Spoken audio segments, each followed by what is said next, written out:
پارسی مذہب میں دیکھیں تو زرتشت کو وہ اپنا ایک مذہبی پیشوا مانتے ہیں، ان کے پاس بھی ایک کتاب ہے اوستا جس کی وہ پیروی کرتے ہیں۔ اسی طرح یہودیوں کے پاس، عیسائیوں کے پاس، وہ تو چونکہ الہامی مذاہب ہیں، ان کے پاس الہامی کتابی بھی ہیں، الہامی پیغمبر بھی ہیں۔ پھر اس میں صرف ایتھیسٹ جو ہے، ملحد جو ہیں، یہ ان دو بنیادی نظریات سے منحرف ہیں جن پر تمام مذاہب کا اتفاق ہے، یعنی ایک خدا کا تصور اور ایک خدا کی طرف سے ابدی پیغام لانے والے کا تصور۔ یہ تقریباً اس پر تاریخ انسانی میں تمام مذاہب کا اتفاق رہا ہے۔ ملحد ایک ایسی مخلوق ہے کہ جو خدا اور خدا کی طرف سے ابدی پیغام لانے والی کسی شخصیت کو نہیں مانتے۔ اس دور میں الحاد بہت زیادہ ہو گیا ہے۔ پہلے یہ انفرادی شکل میں ہوتا تھا، اکا دکا کوئی ملحد ہوتے تھے، دہریے ہوتے تھے۔ اب باقاعدہ اس نے جناب ایک پوری ایک جماعت کی شکل اختیار کر لی، اور دنیا میں تقریباً ہر مذہب کے اندر ملحد موجود ہے۔ سب سے زیادہ الحاد کا شکار دنیا میں عیسائی مذہب ہوا۔ اس وقت دنیا میں سب سے زیادہ ملحدین عیسائیوں میں ہیں۔ دوسرے نمبر پر سب سے زیادہ ملحدین ہندوؤں میں ہیں۔ لیکن ہندوازم ایک ایسا مذہب ہے کہ اس کے اندر آپ ہندوازم سے جتنے بھی انحراف کر لیں، یہ آپ کو ہندو ہونے سے نہیں نکالتے۔ جیسے ہمارے ہاں بریلی جتنے بھی گمراہ ہو جائے نا، بریلیت کے اصولوں سے جتنے بھی نکل جائے، بریلوی اس کو بریلی مذہب سے نہیں نکالتے، مسلک سے نہیں نکالتے، وہ بریلوی رہتا ہے۔ بریلیوں میں آپ کو ہر طرح کے لوگ مل جائیں گے، بعض ایسے بھی مل جائیں گے کہ آپ کو اس میں اور دیوبندی میں فرق کرنا مشکل ہوگا۔ بالکل ہمارے ایک استاد تھے، یونیورسٹی میں ہمیں پڑھاتے تھے حدیث، تو مسلکاً بریلوی تھے، لیکن ان کی کسی بات سے، کسی عقیدے سے، کسی بھی نظریے سے ہمیں یہ نہیں لگا کہ یہ غیر دیوبندی ہے۔ اور ان میں سے بعض آپ کو ایسے بھی مل جائیں گے کہ ان میں اور شیعوں میں فرق کرنا آپ کے لیے مشکل ہوگا۔ تو ہندوازم بھی اسی طرح ہے۔ تو ہندوؤں میں بہت زیادہ الحاد پھیلا ہے، ہندوازم میں بھی ملحدین بہت زیادہ ہیں۔ باقی دنیا میں مذاہب بتدریج اس کا شکار رہے ہیں۔ اب المیہ یہ ہے کہ عالم اسلام میں مسلمان بڑی تیزی سے الحاد کا شکار ہو رہے ہیں۔ دنیا کے باقی مذاہب سے لوگوں کا الحاد کی طرف جانا کوئی اچھمبے کی بات نہیں تھی، کیونکہ ان مذاہب کا جو تصور خدا تھا یا تصور رسول تھا یا تصور آخرت تھا وہ ناقص تھا، اور ناقص چیز پر شبہات پیدا ہونا یہ یقینی ہوتے ہیں۔ لیکن مسلمانوں کا الحاد کی طرف جانا یہ ہمارے لیے ایک بڑا المیہ اس لیے ہے کہ اسلام برحق مذہب ہے۔ اسلام کا تصور توحید، تصور خدا بالکل صاف و شفاف ہے، اس میں کسی قسم کی بدعقیدتی کی آمیزش نہیں ہے۔ اسلام کا تصور رسالت بھی بڑا صاف ستھرا ہے، اسلام کا تصور آخرت بھی بڑا کھلا اور واضح ہے۔ لیکن اس کے باوجود اتنے شفاف، اتنی منطقی، اتنی لاجیکل مذہب کو چھوڑ کر لوگ الحاد کی طرف جائیں، تو اس میں کہیں نہ کہیں، یعنی اس کے بہت سارے اسباب ہیں، ان کی طرف میں تھوڑا بہت اشارہ کروں گا، لیکن کہیں نہ کہیں ہماری بھی دعوتی سطح پہ شاید ایسی کوتاہیاں ہیں کہ ہم مذہب کا ایسا درست پیغام اور دعوت لوگوں کو کیا نہیں پہنچا سکے یا نہیں سکھا سکے، جس کی وجہ سے لوگ الحاد کی طرف جا رہے ہیں۔ تو عموماً ہمارے ہاں جو عالم اسلام میں الحاد پھیلا ہے، اس الحاد کے بنیادی طور پر دو صورتیں ہیں، ایک ہے نفسیاتی الحاد اور ایک ہے نفسانی الحاد۔ نفسیاتی الحاد یہ ہے کہ انسان نفسیاتی طور پر کنفیوز ہو جائے، خدا کی ذات کے بارے میں، اسلام کے احکام کے بارے میں، عقائد کے بارے میں وہ کنفیوز ہو جائے، تردد میں پڑ جائے، شک میں پڑ جائے۔ عموماً ایسا ہوتا ہے غلط صحبت کی وجہ سے، یا غلط لٹریچر پڑھنے کی وجہ سے، یا غلط ماحول ملنے کی وجہ سے۔ اس طرح کے الحاد کا علاج دلیل ہوتا ہے۔ آپ صحیح دلیل سے، صحیح تعلیم سے اس بندے کو الحاد سے نکال سکتے، اس کے تردد اور شک کو دور کرنا ہوتا ہے۔ جب اس کے تردد اور شک کو دور کر دیا جائے تو وہ الحاد سے نکل آتا ہے۔ دوسری قسم کا الحاد ہے نفسانی الحاد۔ نفسانی الحاد یہ کسی دلیل کی بنیاد پہ نہیں ہوتا، یہ نفس کے خواہشات کی بنیاد پہ ہوتا ہے، اور اس وقت ہمارے ہاں جو الحاد عالم اسلام میں پھیلا ہے یہ 80% نفسانی ہے. لوگ چسکے چاہتے ہیں, مزے چاہتے ہیں, شہوت پرست ہیں, مال پرست ہیں, ان کو گلیمر کی زندگی چاہیے, ان کو جناب ڈانس کلب چاہیے, ان کو جناب ننگا ماحول چاہیے, ان کو جناب حلال حرام کے بغیر پیسہ چاہیے, تمیز کے بغیر پیسہ چاہیے. اور یہ نفس کی یہ جو خواہش ہے, لامتناہی خواہشات, ان کے سامنے اگر کوئی بند ہے تو وہ مذہب ہے. اس لیے وہ مذہب کی دیوار توڑنا چاہتے ہیں تاکہ یہ بے لگام قسم کی آزادی حاصل کر سکے. یہ وہ بنیادی چیز ہے نفسانی. اس الحاد کا جو سبب ہے, اس الحاد کا جو علاج ہے وہ دلیل نہیں ہے. ہم جتنے دلائل ان کو دے دیں, یہ دل کی کیسی بے اطمینانی کا نام ہے کہ یہ دلیل سے دور نہیں ہو سکتی. اس کا علاج صوفیاء کی صحبت ہے, اللہ والوں کی صحبت سے اس کا علاج ہو سکتا ہے. اس لیے ہمارا جو رد الحاد میں ہمارا جو منہج ہے اس میں بڑا واضح اور دو ٹوک ہمارا موقف یہ ہے کہ آج کے الحاد کو رد کرنا یہ متکلمین کے بس کے کام نہیں ہے. متکلمین تو اصولوں پہ گفتگو کرتے ہیں, سامنے والے کے پاس کوئی اصول ہی نہیں ہے, نہ وہ کسی اصول کو ماننے کے لیے تیار ہے, نہ طریقے محدثین میں اس کا علاج ہے, نہ طریقے فقہاء میں اس کا علاج ہے. اس کا علاج مسلم صوفیاء کا جو طریقہ تھا اس میں ہے. امام غزالی کے ہاں ہے, اسی طرح اشرف علی تھانوی رحمۃ اللہ علیہ کے ہاں ہے, امام مجدد الفسانی رحمۃ اللہ علیہ کے ہاں ہے. ان صوفیاء کے ہاں اس طرح کے الحاد کا علاج موجود ہے. ایسے بندے کا علاج یہ ہے کہ اس کو آپ پکڑ کے لے آئیں اور کسی اللہ والے کی صحبت میں بٹھائیں. ہمارے حضرت مولانا اشرف صاحب رحمۃ اللہ علیہ بہت بڑے ولی گزرے ہیں پشاور میں, تبلیغی جماعت کے امیر تھے پشاور کے, اور بہت بڑی ہستی تھے. ان کی صحبت میں ایک انگریزی پڑھانے والا ملحد پروفیسر آ کے بیٹھنے لگا. تو حضرت سے انہوں نے کہا کہ بھائی جناب, یہ اللہ تعالیٰ آپ کہتے ہیں کہ اللہ ہے, یہ اللہ کہاں ہے؟ اب کس نے کہا ہے کہ اللہ موجود ہے؟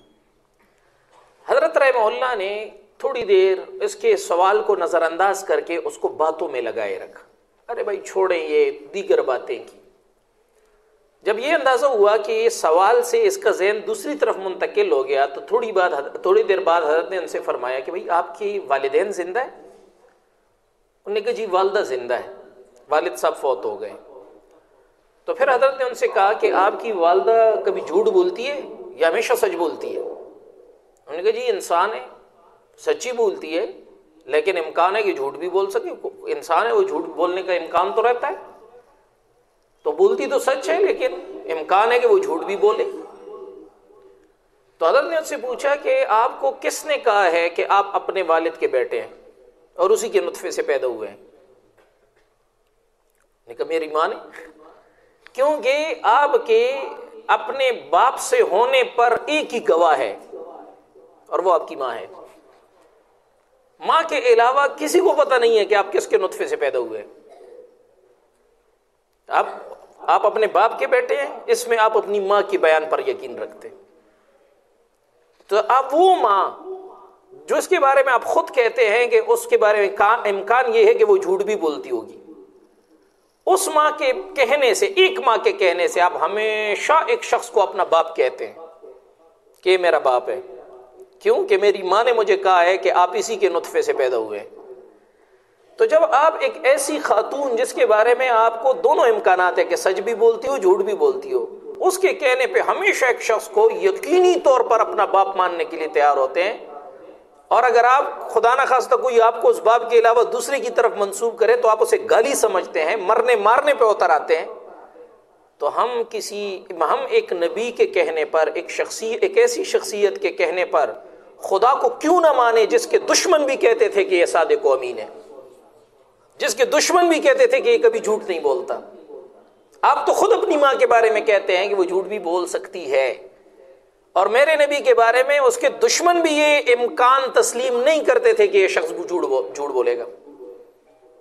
تو ہم اس کے کہنے پہ نہ مانیں کہ خدا موجود ہے. تو حضرت نے فرمایا کہ ہمیں تو اپنے نبی نے بتایا ہے کہ خدا موجود ہے, ہم کیسے اس بات کو تسلیم نہ کریں؟ پھر فرمایا کہ میاں ہم آپ کو خدا دکھا تو نہیں سکتے، لیکن 40 دن ہمارے پاس رہو، انشاءاللہ منوا دیں گے کہ خدا موجود ہے۔ دکھا تو نہیں سکتے، منوا سکتے ہیں۔ تو وہ ملحد پروفیسر آتا جاتا رہا اور اس نے پھر الحاد سے توبہ کر لی۔ تو یہ اللہ والوں کی صحبت میں اس طرح یہ جو چسکوں کے لیے مولد ہوتے ہیں نا، مزوں کے لیے، خود کو انگریزیت سے متاثر دکھانے کے لیے، یا خود کو ذرا تعلیم یافتہ شو کرنے کے لیے، یا خود کو بڑا ذہین شو کرنے کے لیے، اس طرح جس کو سائنسی سوالات، فلسفیانہ سوالات مذہب پر کرنے کی عادت ہوتی ہے، یہ فیشنی الحاد آج کل ہمارے ہاں زیادہ ہے۔ تو ہمارا یہ الحاد کی دو بنیادی وہ ہے، نفسیاتی اور نفسانی، زیادہ تر ہے نفسانی۔ اس کا علاج یہی ہے کہ اس کو اللہ والوں کے پاس لے کر جاؤ، یہ ٹھیک ہو جائے گا خود بخود۔ اب آتے ہیں جناب الحاد کو کہا جاتا ہے ایتھیزم۔ ایتھیزم سے مراد کسی بھی صورت میں ایک قادر مطلق ہستی کا مطلقاً انکار کرنا ہے، چاہے وہ ایک واحد ہستی کی صورت میں مانا جائے یا متعدد دیوتاؤں کی صورت میں مانا جائے، وہ سب کا انکار کرتے ہیں۔ اس نقطہ نظر کے حامل لوگوں کو ملحدین یا ایتھیسٹ کہتے ہیں، ملحد کہتے ہیں ان کو۔ دور حاضر میں الحاد کی 3 بڑی قسمیں ہیں۔ ایک کو کہا جاتا ہے الحاد مطلق۔ یہ جو الحاد مطلق ہے، اس سے مراد ہے علم یا معرفت رکھنا۔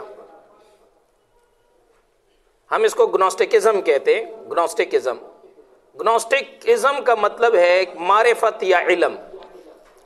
تو یہ ملحدین خدا کے انکار کے معاملے میں یہ کہتے ہیں کہ ہمیں اس بات کا علم ہے کہ خدا موجود نہیں، معبودت طبیعتی کوئی بھی چیز موجود نہیں، نہ روح، نہ دیوتا، نہ فرشتہ، نہ جنت، نہ دوزخ۔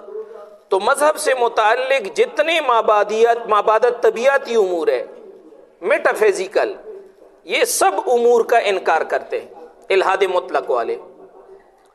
ان کا یہ دعویٰ ہے کہ وہ اس بات کا اچھی طرح علم رکھتے ہیں کہ انسان اور اس کائنات کی تخلیق میں کسی خدا کا کوئی کردار نہیں ہے، یہ کسی خدا نے نہیں بنایا، یہ خود بخود وجود میں آئی ہے، خود بخود اس کو وجود ملا ہے۔ اور فطری قوانین، لا آف نیچر، فطرت کے قانون کے مطابق یہ ساری چیزیں خود بخود چل رہی ہیں۔ تو ان لوگوں کو گنوسٹک ایتھیسٹ کہا جاتا ہے، یعنی الحاد مطلق والے ملحدین۔ جب بھی ہم الحاد کا ذکر کرتے ہیں یا ملحدین کا ذکر کرتے ہیں تو اس سے مراد ہماری یہی قسم ہوتی ہے۔ نمبر 2، دوسری قسم ہے لا ادریت، اگنوسٹکزم۔ اگنوسٹکزم کا مطلب ہے ہم کچھ نہیں جانتے۔ عام طور پر یہ جو اس طبقے سے تعلق رکھنے والے ملحدین ہیں، یہ خدا اور معبودت طبیعتی امور کے بارے میں خاموشی کا رویہ اختیار کرتے ہیں، توقف کرتے ہیں۔ ان سے کہیں کہ کیا خدا موجود ہے، یہ کہتے ہیں ہمیں پتہ نہیں۔ ہم کہتے ہیں خدا موجود نہیں ہے، کہتے ہیں ہمیں اس کا بھی پتہ نہیں۔ یہ آپ نے فلسفے میں بھی پڑھا ہوگا، لا ادریہ کی شاخ۔ لا ادریت عربی کا لفظ ہے، لا ادری یعنی میں نہیں جانتا۔ تو ان کو کائنات کے بارے میں یا خدا کے بارے میں یا انسان کی تخلیق کے بارے میں یہ لوگ تشکیک کا شکار ہے۔ یہ کہتے ہیں کہ ہمیں نہیں پتا کہ خدا موجود ہے یا نہیں ہے، یہ کائنات کسی خدا نے بنائی ہے یا خود سے بنی ہے، اس بارے میں یہ خاموشی اختیار کرتے ہیں، عدم یقین کا شکار لوگ۔ نمبر 3، الحاد کی تیسری قسم ہے ڈی ازم۔ ڈی ازم اس الحاد کو کہا جاتا ہے، یہ لوگ کائنات کو خدا کی تخلیق مانتے ہیں۔ یہ کہتے ہیں یہ کائنات اللہ نے پیدا کی ہے، لیکن کائنات کو پیدا کرنے کے بعد معاذ اللہ خدا معطل ہو کے بیٹھ گیا ہے، اللہ تعالیٰ معاذ اللہ معطل ہو کے بیٹھ گئے ہیں۔ اب یہ کائنات آٹومیٹک لاز آف نیچر، قوانین فطرت کے تحت یہ خود بخود چل رہی ہے۔ وہ اس کی مثال ایک ایسی دیتے ہیں جیسے کہ گھڑی بنانے والے نے ایک آٹومیٹک گھڑی بنا لی اور وہ گھڑی بنانے والا فارغ ہو گیا، اب یہ گھڑی خود بخود وہ آٹومیٹک قوانین کے مطابق خود بخود چلتی رہے گی۔ تو گویا کائنات بھی خدا نے بنا دی ہے اور خدا معطل ہو کے بیٹھ گئے، باقی کائنات کے اندر جو کائنات جو چل رہی ہے اس کے اندر کار فرما فطرت کے قوانین ہیں، خدا کا معاذ اللہ کائنات کو چلانے میں کوئی کردار نہیں۔ تو یہ جناب 3 قسمیں ہیں الہاد کی اس دور میں، اگنوسٹکزم الہاد مطلق، اگنوسٹکزم یعنی لا ادریت، اور ڈی ازم۔ آج کل جو ملحد ہم گفتگو کرتے ہیں ہمارے ساتھ عموماً، تو ہم ان کو پہلے کیٹیگری میں رکھ کے ان کے ساتھ گفتگو کرتے ہیں خدا کے وجود پر، لیکن جب وہ عاجز آتے ہیں، پھنسنے لگتے ہیں، تو پھر وہ ڈی ازم کی چھتری کے نیچے آ جاتے ہیں۔ وہ مان لیتے ہیں کہ خدا تو ہے لیکن خدا کا کائنات میں کوئی کام نہیں ہے، پھر یہاں پر آ جاتے ہیں۔ عموماً ملحد جب بھی آپ سے بات کرے گا تو وہ ڈی ازم کی چھتری میں پناہ لے گا، وہ مانے گا پہلے کہ جناب خدا کا وجود ہے، مان لے گا، آخر میں آ جائے گا، لیکن یہ نہیں مانے گا کہ خدا کائنات کو بھی چلا رہا ہے اور کائنات کے چلانے میں بھی خدا کا کوئی کردار ہے کام۔ اب یہ سب سے پہلے ہم آتے ہیں اس بات کی طرف جو الہاد مطلق والوں کا نظریہ تھا کہ یہ کائنات جو ہے یہ خدا نے پیدا نہیں کی بلکہ یہ خود بخود پیدا ہوئی۔ سب سے پہلے ایک اہم بحث یہاں پر ہم سمجھیں گے ان کی سوالات کے جوابات کی طرف آنے سے پہلے، کہ انسان جو عقیدہ اور نظریہ رکھتا ہے اس کو فلسفے کی زبان میں کہا جاتا ہے ورلڈ ویو، ٹھیک ہے، نظریہ حیات۔ یہ نظریہ حیات کیسے بنتا ہے؟ یہ بنتا ہے جناب جس چیز کی بنیاد پر نظریہ حیات انسان کا بنتا ہے اس کو کہتے ہیں ایپسٹیمالوجی یا علمیات۔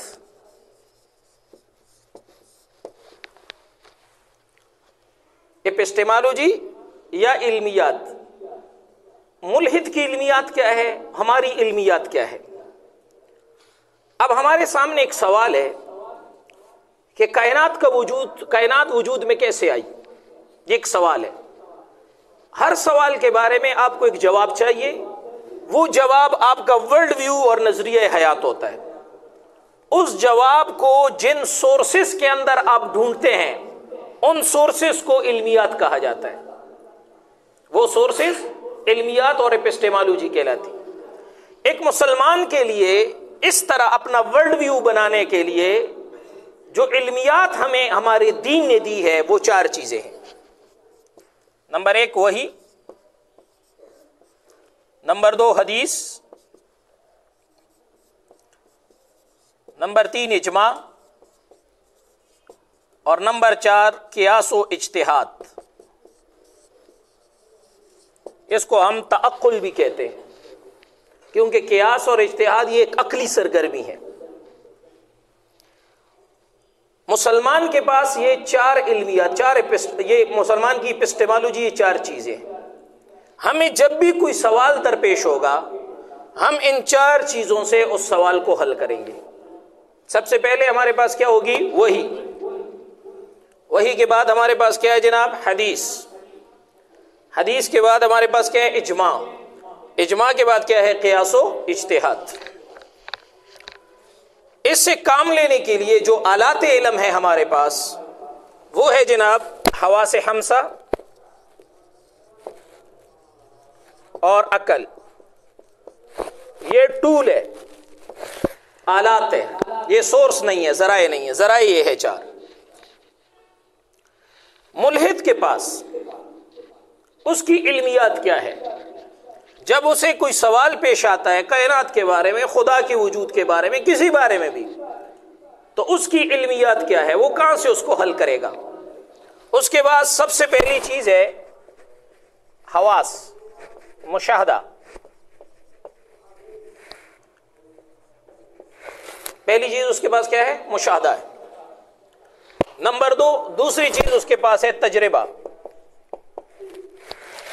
تجربہ یہ عقلی سرگرمی ہے، عقل کی بنیاد پر وہ چیزوں پہ تجربات کرتا ہے، تجربات سے وہ چیز مستنبط کر دیتا ہے۔ یہ 2 چیزیں ہیں اس کے پاس، یہ اس کی علمیات ہے۔ اس کے علاوہ وحی، حدیث، اجماع یہ چیزیں وہ نہیں مانتا۔ لہذا اپنا جو سوال اس کو پیش ہوتا ہے تو اس کا اصول کیا ہے کہ وہ اپنی علمیات سے اسے ثابت کرے گا،